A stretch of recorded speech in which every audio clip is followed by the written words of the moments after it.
بہت سے لوگ آ کر کہتے ہیں جی استغفار تو کر رہے ہیں لیکن پریشانیاں جوں کی توں برقرار ہیں۔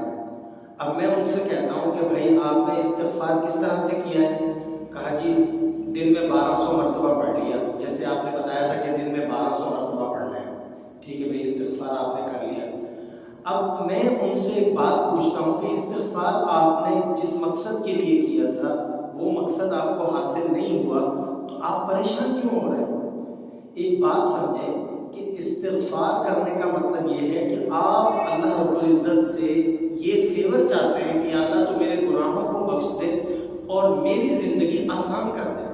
اب آسان زندگی کا مطلب یہ نہیں کہ آپ کے پاس پیسہ ہی آئے گا تو زندگی آسان ہوگی۔ سب سے پہلے آپ اپنے دماغ سے اس فطور کو نکالیں کہ صرف پیسے کا زندگی میں آ جانا ہی آپ کی زندگی میں سکون آنے کا باعث نہیں ہے، کیونکہ دیکھیں بہت سارے پیسے والوں کو آپ دیکھیں گے وہ پریشان ہیں، تو زیادہ تر 95% لوگوں کا مسئلہ یہ ہے کہ وہ استغفار کرتے ہیں کہ پیسہ ملے گا۔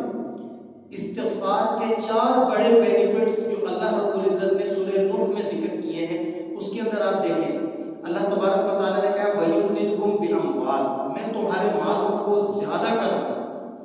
اب مال کا مطلب رزق۔ اب رزق میں مفسرین نے لکھا ہے کہ رزق کی تشریح کے اندر ساری چیزیں آتی ہیں، صرف پیسہ نہیں آتا، اس کی تشریح کے اندر ہر وہ چیز داخل ہے جو انسان کی زندگی میں راحت رسانی کا سبب بنے۔ اب اس کے اندر اگر آپ کو اللہ تبارک و تعالیٰ نے، آپ شادی شدہ ہیں اور آپ کو بیوی ایسی فرما بردار عطا فرما رکھی ہے جو آپ کو راحت پہنچا رہی ہے، تو آپ سمجھ لیں کہ استغفار کے نتائج آپ کو زندگی میں مل رہے ہیں۔ آپ کو اللہ تبارک و تعالیٰ نے اولاد ایسی دے رکھی ہے جو آپ کی فرما بردار ہے، آپ کے حکم کی تابعدار ہے، آپ کی بات مان کر فوراً منع کرنے پر کھڑی ہو جاتی ہے اور کہنے پر فوراً آمادہ ہو جاتی ہے، تو آپ اللہ کا شکر ادا کریں، آپ کا استغفار تو کام کر رہا ہے۔ اور اگر اللہ تبارک و تعالیٰ نے آپ کو کوئی روزگار دے رکھا ہے اور وہ آپ کو نقصان نہیں دے رہا، روزمرہ کے آپ کے اخراجات پورے کر رہا ہے، تو تب بھی آپ اللہ کا شکر ادا کریں، استغفار تو آپ کا تب بھی چل رہا ہے، کام دے رہا ہے۔ اب ہوتا کیا ہے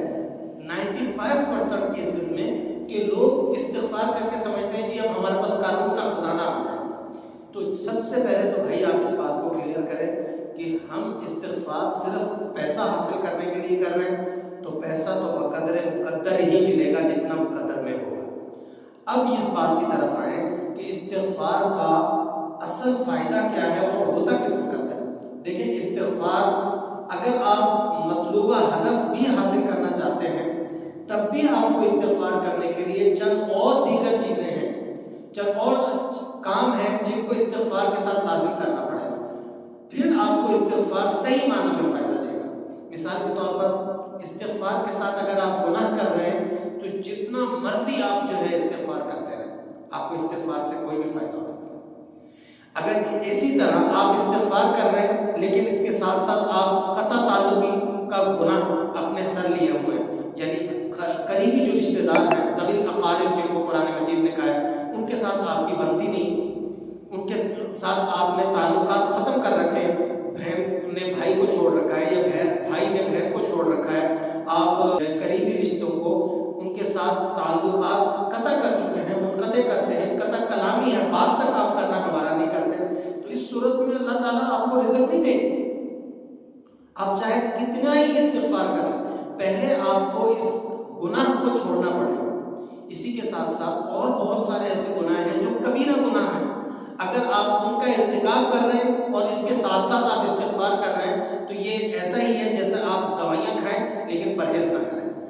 تو استغفار کے ساتھ جو چیزیں آپ کو فائدہ دیں گی وہ یہ ہے کہ گناہوں کا چھوڑنا، گناہ چھوڑ کر آپ استغفار کریں، آپ کو استغفار کے نتائج اپنی زندگی میں ملیں گے۔ اگر آپ استغفار سے خاص فضائل حاصل کرنا چاہتے ہیں، خاص اپنے مطلوبہ ٹارگیٹ کو آپ پہنچنا چاہتے ہیں، تو پھر اس کے لیے چند مخصوص وقت ہے، اس کے اندر آپ اگر استغفار کریں گے تو انشاءاللہ آپ کو اللہ تبارک و تعالیٰ وہ آپ کا مطلوبہ جو ہدف ہے وہ بھی عطا فرما دیں گے۔ مثلا جو صبح کا وقت ہے، صبح صادق تک کا وقت، جو اس سے پہلے کا وقت ہے، اس وقت میں استغفار کریں، یعنی ایسا وقت ہے جو تہجد کا وقت ہوتا ہے، اس وقت اللہ تبارک و تعالیٰ کو جب بندہ اپنا نرم بستر چھوڑ کر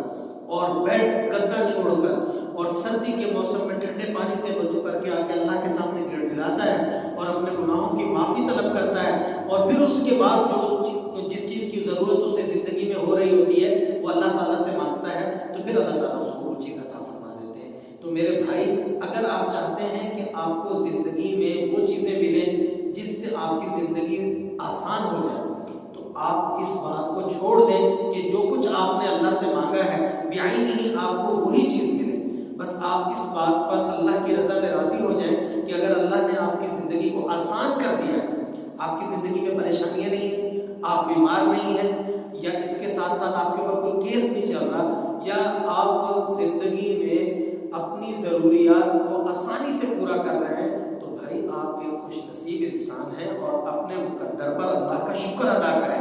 لئن شکرتم لازیدنکم، قرآن کہتا ہے لئن شکرتم لازیدنکم، شکر کرو گے تو نعمت کو بڑھا دوں گا، اضافہ کر دوں گا، اور اگر ناشکری کرو گے تو جو ہے ہاتھ میں وہ بھی چھین لوں گا۔ اب ہم ایک طرف سے استغفار کر رہے ہیں، گناہوں کو اللہ تعالیٰ سے بخشوانا چاہتے ہیں، دوسری طرف سے گناہ کیا کر رہے ہیں کہ اللہ ہی کی ناشکری کر رہے ہیں۔ جو تھوڑا بہت اللہ تعالیٰ نے دے رکھا ہے، جو ہماری نظر میں تھوڑا ہے، وہ اللہ کی نظر میں بہت زیادہ ہے۔ اگر ہم غور سے دیکھیں اور حقیقت کی جو ہے نظر سے اور حقیقت کی آنکھ سے اس کو تسلیم کریں کہ کیا ہم جو ہمیں ملا ہوا ہے ہم اس کے بھی مستحق ہیں، پھر ہمیں سمجھ میں آئے گا کہ بھائی جو اللہ نے ہمیں عطا کر رکھا ہے یہ اللہ کی بہت بڑی عطا ہے، یہ اللہ کی مہربانی ہے، یہ اللہ کا فضل ہی ہے کہ ہم چل رہے ہیں۔ اللہ تعالیٰ نے ہمیں ہاتھ پاؤں سلامت دے رکھے ہیں، میں بہن بھائیوں کے رشتے عطا کر رکھے ہیں، والدین عطا کیے ہوئے ہیں، سکون کی چھت دے رکھی ہے، رات کو ہم بغیر نیند کی گوئی کھائے سو رہے ہیں، تو بھائی یہ استغفار کے ثمرات ہی تو ہیں، اور کیا چاہیے؟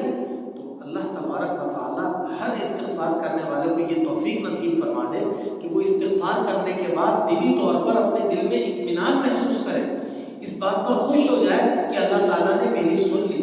دعا کی قبولیت کی علامات میں سے ایک یہ بھی ہے کہ آپ دعا مانگ کر اس بات پر مطمئن ہو جائیں کہ اللہ تبارک و تعالیٰ نے آپ کی ضرور سنی ہے۔ اللہ تعالیٰ نے آپ کی سننی تھی تبھی تو اس نے آپ کو اپنے سامنے آنے اور ہاتھ اٹھانے کی توفیق عطا فرمائی ہے۔ اگر اس نے نہ سننی ہوتی تو وہ اس پر بھی قادر ہے کہ آپ کو اپنے گھر آنے، آپ کو اپنے سامنے ہاتھ اٹھانے کی توفیق ہی نہ عطا فرمائے۔